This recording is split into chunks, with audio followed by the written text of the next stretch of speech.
सिकंदर के पास चलते हैं। सिकंदर, आप बताइएगा, मतलब इंडिया के साथ आज क्या हुआ? कोई बैटर काबिले जिक्र, कोई बड़ा इंप्रेसिव स्कोर नहीं कर सका, टिक नहीं पाया ऑस्ट्रेलियन बॉलर्स के आगे। हुआ क्या आज इनके साथ? नाकाबिले शिकस्त रही है टीम पूरे टूर्नामेंट में।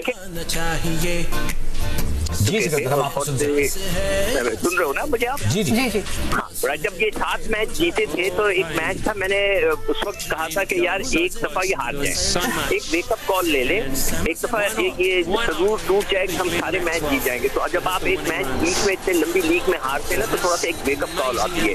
ये मैंने लिखा भी था, मेरे इंडियन दोस्त मुझ पर हंस रहे थे, कहने लगे नहीं यार कुछ ने बोला हाँ सही भी कह रहे हो। तो आज वो बात सही साबित हो गई। देखें, आउटस्टैंडिंग खेले, बगैर किसी शक के जो भारत की टीम थी उसकी जो कॉम्बिनेशन था बड़ा जबरदस्त था। ओपनर जबरदस्त थे, मिडल ऑर्डर जबरदस्त था, स्पिनर्स अच्छे थे, स्पिनर्स बहुत जबरदस्त बॉल कर रहे थे। मगर आज ओवर कॉन्फिडेंस में देखें, जो ये जो टॉस होता है बड़ा इंपॉर्टेंट होता है। उन्होंने कल पिच देखी थी, आज जो फातिमा सलीम पढ़ रही थी उनका कमेंट का जो स्टेटमेंट है पिच के बारे में, वो कह रहे थे कि बीच में से सख्त है, दोनों तरफ से सॉफ्ट है और खुदरी है, यानी उन्होंने स्पिनर्स के लिए बनाई थी। पिच उनके समझ में नहीं आ रही थी। जब आपको पिच समझ में नहीं आए तो आपको चाहिए कि पहले आप फील्डिंग कर लें। जब फील्डिंग हुई, वो आउट हुए, तो अब उनको पिच समझ में आ गई थी। तो मैं बार बार कह रहा था कि कुछ ना करें। आपके प्रोग्राम में भी मैंने पेपर में कहा था कि सीधा खेले, खुद ब खुद जीत जाएंगे। ये कोई चीज इसमें कोई हल्ला गुल्ला करने की जरूरत नहीं है। जो शुरू के 3 खिलाड़ी आउट हुए, तो भारत बहुत अच्छा खेला, मगर आज ओवर कॉन्फिडेंस में रोहित शर्मा मारे जा रहे थे। उनको जरूरत नहीं थी, उन्होंने अच्छा स्टार्ट ले लिया था, उसके बाद स्टडी हो जाते ताकि ये 240, 280 और 300 के पास पहुंच जाता अगर वो स्टडी खेलते। मगर वो ओवर कॉन्फिडेंस में मारते चले गए। रन भी उन्होंने बहुत ज्यादा किए, उन्होंने बड़ी शानदार बैटिंग की, मगर आज के दिन उनको थोड़ा सा ठहर जाना चाहिए। सिकंदर, जिस वेकअप कॉल की आप बात कर रहे हैं वो तो बड़े गलत टाइम पे मिली है भारत को।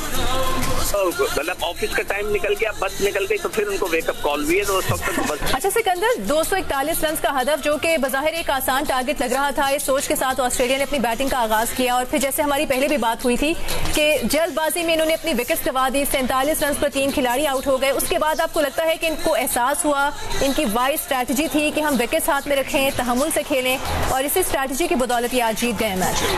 देखिए, अगर आप उठा के देख रहे हैं, उनका जो 3 खिलाड़ी आउट हुए शुरू में, वो जबरदस्ती के शॉट्स मार रहे थे। मैं हैरान था, मैं वहाँ बैठा हुआ था और मैं कह रहा था ये क्या कर रहे हैं? जबरदस्ती शॉट्स नहीं खेले जाते। जब आपको पता हो कि पिच पे हल्का फुल्का गेंद, नया बॉल तो हिलता है, तो जबरदस्ती शॉट खेलने के वजह। अब आप लबे शॉट को देखें या हेड को देखें, उसने भी, हेड ने भी शुरू में थोड़ा खराब खेला, फिर उसके बाद हेड डाउन करके जब लेफ्ट शॉट खेलने आया तो उन दोनों ने मिलकर बहुत प्रॉपर क्रिकेट खेली है, जैसे कि एक क्रिकेट खेली जाती है, और उसमें आराम से रन कर गए। और यही चीज मैंने आपसे उस वक्त भी कही थी, अगर मैं कोच हूँ, ड्रेसिंग में बैठा हूँ, उनको कहता कोई मारने की जरूरत नहीं, 10 ओवर में आप 30 रन करें, 40 करें, मगर आउट ना हो।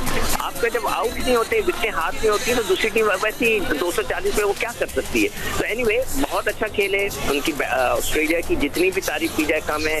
और मेरे ख्याल से पहली दफा भारत की टीम अंडर प्रेशर आई है, उससे पहले ये आए नहीं। तो वो होता, मैं जिसलिए वेकअप कॉल की जो बात कर रहा हूँ, अगर वो 1-2 दफा बीच के अंदर वेकअप कॉल आ जाए तो बहुत अच्छा होता है। वो आपको एहसास होता है कि हम कहाँ गलती कर रहे हैं। ये मैच अगर पहले हो जाता तो भारत को ये पता चल जाता है कि उन्होंने क्या क्या गलतियां की हैं, यानी कि अननेसेसरी शॉट खेले रोहित शर्मा ने। जिस बॉल पे वो आउट हुआ, वो अजीब वो गरीब शॉट मारा था, कैच बड़ा जबरदस्त हुआ। तो आपको बीच, जब इस किस्म की लंबी लीग होती है ना, तो एक आधा मैच मेरे हिसाब से ना हार जाना चाहिए, ताकि आपको एहसास हो जाए। नहीं, लेकिन अगर वो कैसे खुद तो नहीं हार सकते ना। ये आप ये कह रहे हैं कि कोई टीम उन्हें टफ नहीं मिली, या वो पिच के साथ बहुत ज्यादा मैनिपुलेशन ना करते, बहुत ज्यादा होम ग्राउंड होम का एडवांटेज ना लेते, तो फिर उन्हें शिकस्त होती। मैं एज अ क्रिकेटर हमेशा ये समझता हूँ कि जब लंबी लीग होती है ना, तो किसी टीम को बीच में एक दफा हार जाना चाहिए, वो अच्छा होता है। उससे ये हो जाता है कि आपको अपनी गलतियों का एहसास हो जाता है। यहाँ पर कोई गलती नहीं की 10 मैच हो सकती।